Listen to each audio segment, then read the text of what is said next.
place muchísimo conversar en este magazine con una de las primeras voces cuando se inició este tema de la pandemia hace ya más de un año en República Dominicana, y que siempre estuvo dispuesto a conversar, a tratar con transparencia cada uno de los temas, de cómo nos íbamos enfrentando, de lo que teníamos hoy y lo que vendría. Por eso es un privilegio para nosotros conversar nuevamente con el doctor Amado Alejandro Báez, quien nos acompaña una vez más, en esta ocasión desde Georgia, en Estados Unidos. Doctor, gracias mil.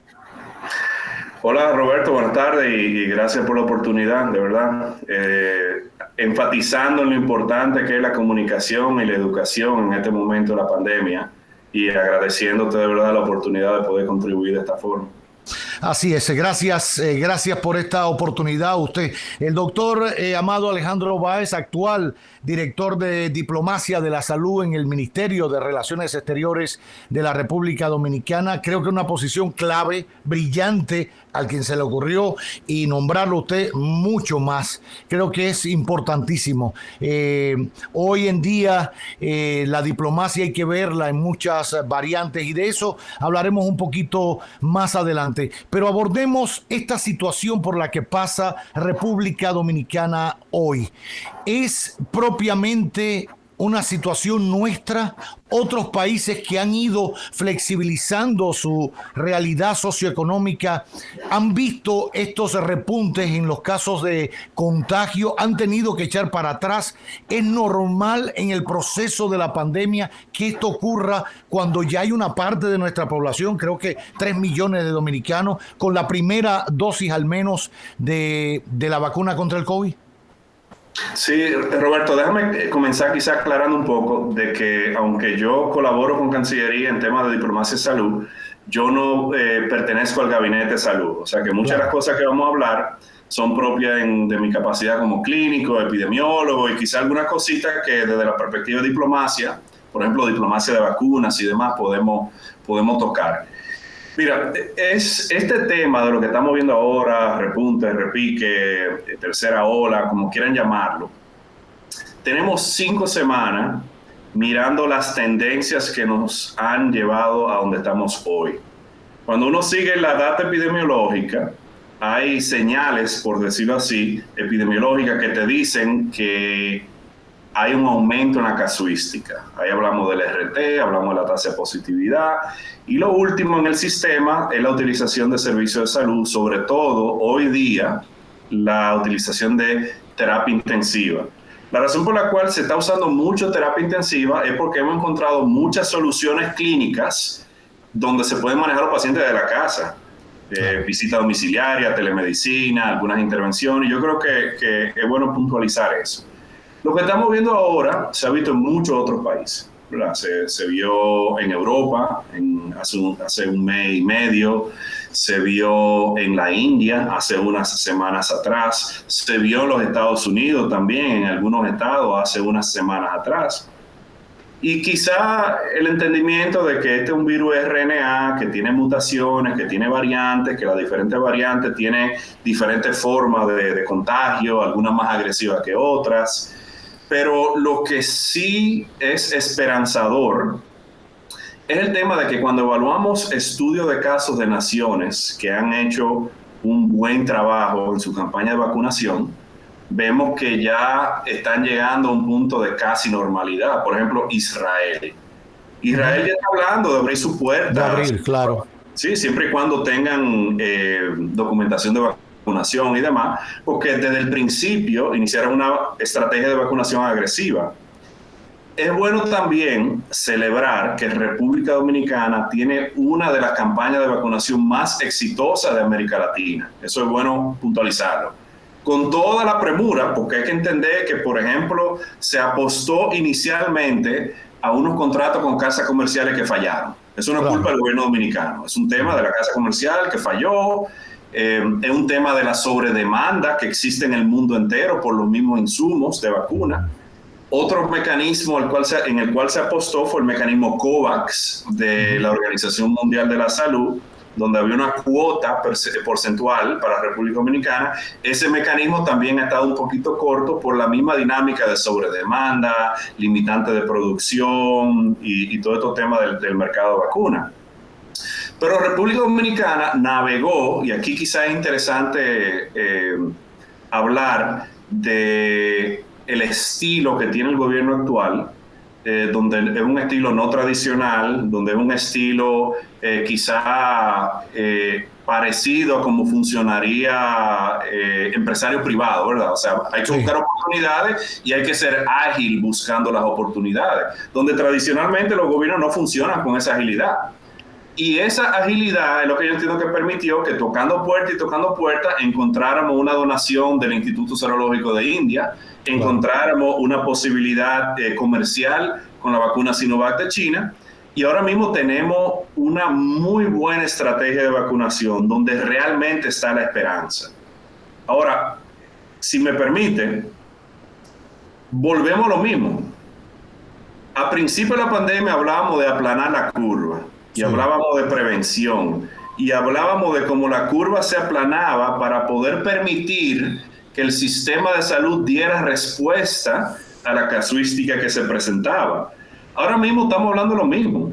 Ahora mismo estamos hablando de que la prevención primaria es la vacuna, o sea que tenemos una herramienta que realmente funciona, pero hablamos entonces también de la necesidad de usar mascarilla, hablamos de la necesidad de tener distanciamiento, ya sea un distanciamiento físico real o ya sea un distanciamiento en cuanto a tiempo y contacto, que por ejemplo, esto es lo que te permite el toque de queda. El toque de queda lo que te permite es reducir los conglomerados y reducir el tiempo de exposición a potenciales pacientes que puedan contagiar. Entonces, al final, yo creo que la primera vez que yo hablé de solidaridad fue en tu programa el año pasado. Pero al final volvemos a lo mismo, es casi poético. La solidaridad es lo que nos va a resolver. El entender de que tú te estás cuidando para ti, pero también para el prójimo. Claro. El entender de que la vacunación es la solución. El entender de que estamos ya con la luz esperanzadora al final del túnel y este no es el momento para tirar la toalla. Claro. Ahora es que tenemos que realmente apretar. Yo creo que sumando a ese análisis que usted hace, creo que deberíamos, y por eso conversamos en este y en otros espacios y en las redes sociales, entender que hay que seguir afincando el tema de que la vacunación es importante porque nos va a garantizar esencialmente no morirnos de COVID-19. No quiere decir que no nos contagiemos con el virus. O sea, te puede inmunizar, pero estamos expuestos a eso como cualquiera que se vacuna para la influenza o para algo, bueno, le puede dar, pero no te quita la vida.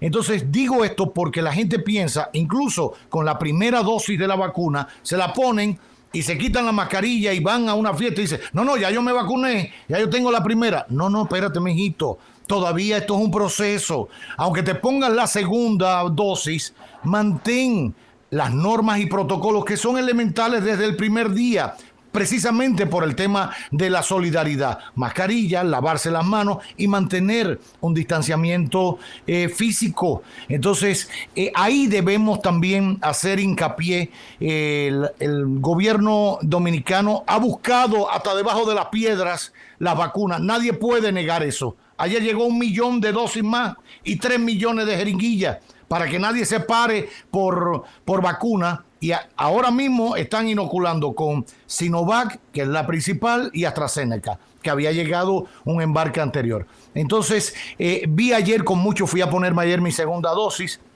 vi ayer con mucho regocijo que la gente está yendo. No sé si fue porque el tema de que iban a cambiar ciertas cosas, sobre todo para el Gran Santo Domingo, en las medidas restrictivas, alarmó a la gente. Pero a propósito de esas medidas, ¿les parece bien, en su opinión, cómo se manejó ahora el tema del toque de queda, de la restricción en la venta de bebidas? ¿Se pudo haber sido un poquito más drástico con esas medidas para tratar de ir bajando la curva de contagio en esta zona que al final es la más complicada hasta ahora? Sí, yo entiendo que había que hacer algo. Y yo entiendo que lo que estamos viendo en el Gran Santo Domingo es preocupante y las autoridades han implementado una serie de medidas para controlar eso. Al final, hay que entender que los problemas sociales, en este caso estamos hablando de salud pública, no son la única responsabilidad del gobierno, del Estado, sino que la sociedad civil tiene que empoderarse de esos problemas y ofrecer soluciones. El gobierno puede establecer una serie de pautas, pero está por parte de nosotros también. Ahora, 1 año y pico después de la pandemia, que sabemos lo que funciona, hace 1 año no se sabía. Acuérdense del pleito que yo eché por el tema de mascarilla. Sí. O sea, era controversial y hoy entendemos que funciona. Hoy tenemos mucho más información, hoy tenemos mucho más evidencia.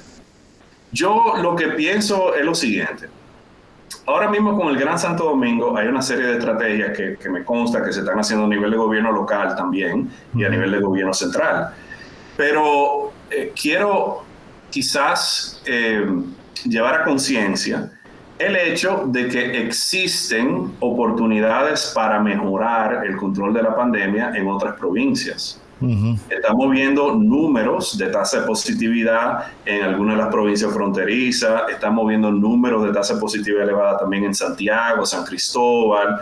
Entonces ahora mismo quizá un punto importante a considerar es que lo que ha pasado en el Gran Santo Domingo y las intervenciones que se están haciendo responden a ese necesario balance entre salud pública, economía y libertades sociales. Lo que siempre hemos hablado, son 3 grandes botones donde si tú le das el máximo a uno, es como en la radio, como cuando yo privaba en DJ, que era tiguerito, que tú le subías el bajo, le bajaba por aquí, uno te tumba el otro. Entonces al final ese punto óptimo entre los 3 es difícil de conseguir. Ahora mismo en esas otras provincias que hemos hablado, es el momento perfecto para entender que tienen que empoderarse a nivel local, empoderarse a nivel municipal, crear esas alianzas público-privadas que sabemos que funcionan, que la hicimos por primera vez en el Plan Duarte en San Francisco, y mira lo que se está viendo hasta ahora en San Francisco, una de las mejores provincias, porque desde el principio se creó una conciencia de lo que funcionaba y lo que era efectivo, y lo que funciona y es efectivo es que todo el mundo se empodere de las soluciones. El rico, el pobre, el empresario, el servidor público, todo el mundo tiene que empoderarse de las soluciones. La colaboración público-privada, no solamente a nivel, vamos a decirlo así, de empresarios asegurando que en sus empresas se están acatando todas las medidas del lugar, sino también el entrar el circuito de camas privadas dentro de lo que es la parte de respuesta hospitalaria. Las alianzas público-privadas a nivel comunitario y a nivel de salud funcionan. Entonces lo que quiero decir es que con el tema del Gran Santo Domingo, hay medidas que se están haciendo que son estrictas pero necesarias. Pero ahora mismo lo que tenemos que entender es cuáles son los próximos pasos de una forma proactiva, cuáles son las otras provincias y cuáles son, vamos a decir así, los ingredientes de éxito que ya hemos visto que se han reproducido en otras localidades y que han funcionado. Y así es que vamos a poder tener un control adecuado a nivel nacional.